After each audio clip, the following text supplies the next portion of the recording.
Bonjour, je vais vous montrer comment faire apparaître une image morceau après morceau dans le logiciel Smart Notebook.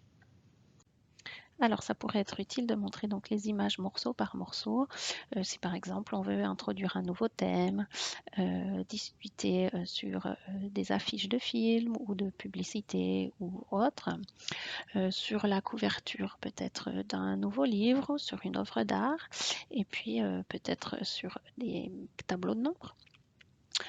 Donc pour faire ceci, une première astuce, c'est de travailler comme ça avec donc le tableau et d'ouvrir ou de refermer les cellules au fur et à mesure. Voilà. Donc là, je vais commencer à ouvrir, mais je pourrais refermer, je pourrais en ouvrir d'autres. Ainsi de suite. Ça, par exemple, avec le tableau de nombres, ça peut être intéressant. Alors, je vais vous montrer comment on fait pour celui-ci. Une première façon pour cacher notre image, c'est d'utiliser les tableaux. Et en utilisant les tableaux, il y a même deux façons de faire. Donc, je vais vous montrer d'abord la première. Donc, on va aller chercher un tableau. Je vais prendre un tableau 8 par 8. Je pourrais prendre un tableau en personnalisant le nombre de lignes et de colonnes. Donc, si je clique ici, là, je peux mettre le nombre de lignes, de colonnes. Si je veux des cellules carrées, et puis si je veux m'en souvenir pour d'autres tableaux la prochaine fois. Alors là, j'ai pris, je vais annuler, je vais prendre un tableau 8 par 8. Là, j'ai pas non plus mis les cellules carrées, mais on pourrait mettre des cellules carrées en fonction de ce qu'on a envie. Une fois qu'on a ce tableau, on va bien vérifier qu'il est sélectionné. Et puis, on va aller sur la mise en page, ici avec le A. Et on va aller sur Effet de remplissage. Et dans Effet de remplissage, on va aller dans Remplissage de l'image. On va aller parcourir. Et puis, on va aller chercher notre image dans notre tableau, dans nos dossiers, dans nos documents d'images. Alors ici, on a deux choses où il faut qu'on peut cocher, soit mettre l'image à l'échelle, donc on voit que c'est adapté au tableau, ou alors conserver la taille de l'image. Le problème, c'est que si nous, on veut un tableau qui fasse cette taille, ben, l'image, elle va être plus grande et on va avoir qu'une sélection de l'image, donc c'est pas ce qu'on veut, donc on va plutôt mettre l'image à l'échelle pour l'adapter. Et on a donc toute notre image et on va cliquer, on peut agrandir et rétrécir notre tableau comme on veut. Et ensuite, l'astuce, c'est d'aller chercher ici dans les réglages du tableau et d'ajouter un masque de tableau. Et là, on va avoir toutes les cellules d'un coup qui sont et là, je vais avoir ici donc mon image qui est cachée dessous et que je peux au fur et à mesure dévoiler. Voilà. Donc ça, c'était une première façon. Je vais vous montrer une autre façon dans le cas où, comme ça, on a vraiment la taille de l'image qui nous convient. Donc j'ai mon image que j'ai donc verrouillée. Et puis, bah, on va aller insérer en fait un tableau. Donc soit on le prend en personnalisé, on pourrait faire des cases qui soient carrées, sinon elles vont être rectangulaires. Alors là j'ai déjà une image rectangulaire, donc je sais pas, je vais prendre par exemple du 6 par 8 par exemple. Voilà, et puis il va peut-être falloir que je le redessine un petit peu. Alors pour voir un petit peu où je le mets, en fait je vais mettre moitié transparent mon tableau. Voilà, comme ça, ou un peu plus. Je vois quand même mon image par dessous, puis je peux aller caler mon tableau à la bonne taille, par exemple. Voilà. Après, je peux aussi l'agrandir un tout petit peu, le recadrer et par exemple aller supprimer ici chaque cellule qui finalement sont en trop. Hop. Bon, vous avez compris le principe. Il suffit juste, c'est juste une histoire de taille et de tableau. Je pourrais agrandir l'image aussi si je veux. Enfin. Et une fois que j'ai fait ça, donc je vais prendre mon tableau, je vais cliquer droit et tout simplement je vais ajouter un masque de tableau. Et là, toutes mes cellules deviennent grises. Et donc, si je l'ouvre, je vois mes images. Alors là, je vois encore en gris. Donc en fait, ce qu'il faut faire, c'est qu'il faut mettre cette fois la transparence totale. Du coup, on voit les cases qui sont par-dessus. Mais quand on les ouvre, on voit très bien notre image.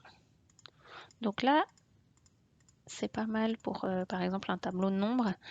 Par exemple, pour une image, c'est un petit peu long, hein, c'est fastidieux, il faut cliquer sur toutes les cases. Et puis en plus, on a le triangle ici qui reste dans le coin. Donc à la fin, on a l'impression d'avoir un peu une image un peu tronquée. Donc c'est pas forcément agréable. Mais du coup, il y a une autre façon pour avoir complètement notre image qui pourrait ressembler à ça. Donc imaginons que j'ai préparé ma séance et que je sais que je me suis dit, il faudrait que je leur montre ça en premier, ça en deuxième, et puis ça en troisième, ainsi de suite. Donc je peux marquer les numéros, je peux mettre un code couleur pour celle où je sais exactement où je vais cliquer. Par exemple celui-là, parce que là j'ai déjà soupe qui est mis en route. Et puis une fois qu'on a tout à fait continué, tout terminé de discuter, et voilà, on peut révéler totalement l'image. Et là, on voit que finalement, on n'a plus du tout les petits triangles et on voit vraiment notre image en entier. Alors, pour faire celui-ci, je prends mon image, je vérifie qu'elle est verrouillée. Comme ça, en plus, elle sera dessous. Et puis, on va aller insérer des formes, des petits carrés. Alors, moi, la petite astuce que j'ai trouvée pour aller relativement vite, c'est en fait de mettre un grand rectangle. Voilà. Ensuite, je vais diviser la forme. Alors, je sais pas, ici, peut-être en 6. Je n'affiche pas les fractions et je divise ma forme. Ensuite, je vais aller grouper ma forme. Alors, je fais CTRL-G, ça groupe tout et ça m'en fait qu'un seul. Ensuite, je vais faire CTRL-C, on le connaît tous, et CTRL-V. Donc, hop, voilà. Et je vais aller mettre ici mon quadrillage juste à côté. Voilà. Alors, je peux diriger avec les flèches ou avec la souris. Là, ce que je vais faire pour gagner du temps, je vais en prendre 2 d'un coup, si il veut bien. Voilà. Et cette fois, je vais aller... Ah, il n'a pas voulu. Copier, coller 2 d'un coup. Là, je vais essayer même d'en prendre 3 d'un coup. Voilà. Et en plus, si je clique juste pour les déplacer, je peux les déplacer les 3 en même temps. Donc, en plus, elles sont déjà prêtes. Et je vais recommencer encore une fois.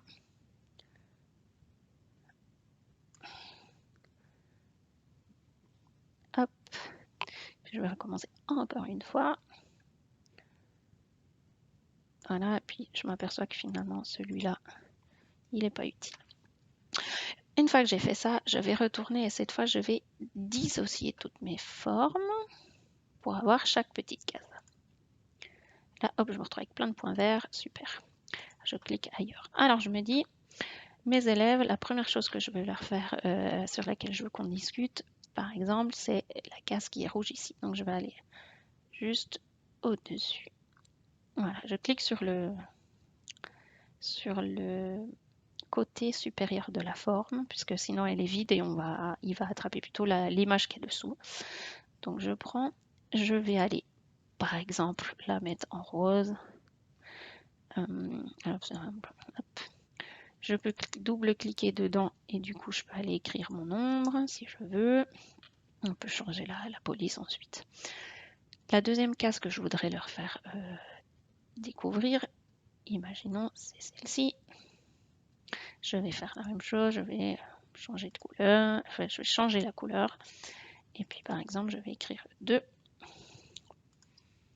Voilà, je centre et OK. Imaginons que cette fois, j'ai envie effectivement de leur montrer ici le mot soupe. Alors, prendre celui du dessous, je vais lui aussi le mettre en couleur. Je vais cliquer 2 fois et je vais mettre le 3.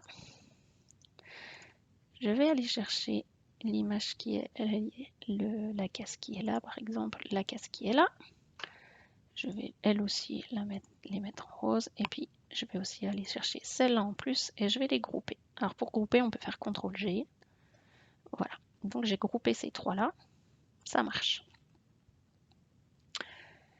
Maintenant, j'ai fini. Et une fois que j'aurai discuté avec mes élèves de la première case qui est ici, la deuxième qui est ici et la troisième qui est ici, je vais leur faire tout découvrir l'image. Donc, il faut que toutes les autres cases soient groupées, mais pas celles qui sont roses. Alors, pour le moment, hop, je vais faire comme ça. Je vais appuyer sur la touche majuscule et je vais en fait enlever mes trois formes qui sont là. Voilà, on a vu que ça a disparu. Hein. Si je rallume, on a le grand carré là. Si je rappuie dessus, ça s'enlève. Et je vais grouper donc les trois qui sont là. Donc tout a été groupé là au milieu, donc ça se voit. Et puis cette case-là, ces cases-là qui sont groupées, moi par exemple, je les veux tout en bleu. Donc je les mets tout en bleu. Puisque c'est groupé, ça va grouper que celle-ci. C'est parce que j'ai bien supprimé du regroupant les cases roses. Et puis ensuite, on peut faire les tout d'un coup. Donc je balaye et je vois que mes grandes cases bleues sont ensemble, les roses sont prises aussi.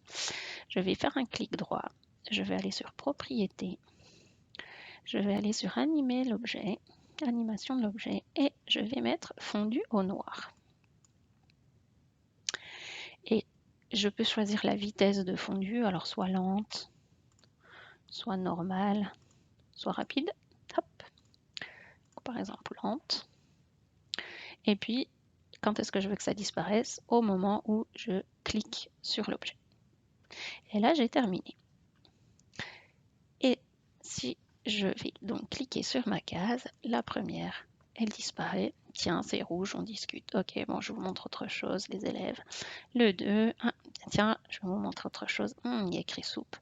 Ok, bon, bah, vous avez trouvé, on va parler des légumes de saison et je peux donc tout faire disparaître.